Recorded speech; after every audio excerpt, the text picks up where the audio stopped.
சமையல்கார குரங்கு ஷெஃப் மங்கி பசுமை நிறைந்த அரோமா காடு எனப்படும் காட்டில் ஒவ்வொரு ஆண்டும் ஒரு பெரிய சமையல் போட்டி நடக்கும். இந்த ஆண்டும் விலங்குகள் அனைத்தும் ஆர்வமாக தயாராகி வந்தனர்கள். அந்த காட்டில் வாழ்ந்த அருள் என்ற ஒரு குரங்கு இருந்தான். அவன் விளையாட்டு குரங்கல்ல, அவன் ஒரு அமைதியான, மிக கவனமான, திறமையான சமையல்காரன். அருள் சமையலில் எப்போதும் சிறந்து விளங்குவான். அதே நேரத்தில் காட்டில் சமைக்கும் தேதியை அறிவித்தது முயல். அந்த நாளுக்காக அனைத்து விலங்குகளும் தயாரானார்கள். சின்ன மரப்பொந்தில் புதிய பழங்களை சேகரித்து வைத்தான். சுத்தமான சமையல் பாத்திரம் எடுத்து வைத்தான். சமையல் போட்டியில் ஆமை, குரங்கு, நரி, முயல் கலந்து கொண்டாது. நீதிபதிகளான சிங்கம், மயிலானார்கள். சமையல் போட்டி தயாரானது.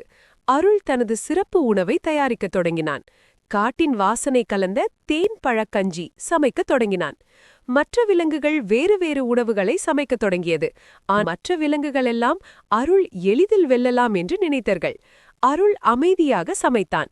அவன் ஒவ்வொரு படியையும் மெய்யாக பின்பற்றினான். மசாலாவை அளவாக சேர்த்தான். தேன் சரியாக கரைய வைக்க மெதுவாக கலக்கினான். போட்டி நேரம் குறைந்து கொண்டு வந்தது. மற்ற விலங்குகள் பதற்றத்துடன் இருந்தனர்கள். ஆனால் அருள் மட்டும் சுவாசத்தை சீராக வைத்து அவன் உணவை அன்புடன் முடித்தான். நீதிபதியான சிங்கம் மற்றும் மயில் வந்து ஒவ்வொரு உணவையும் சுவைத்தனர்கள்.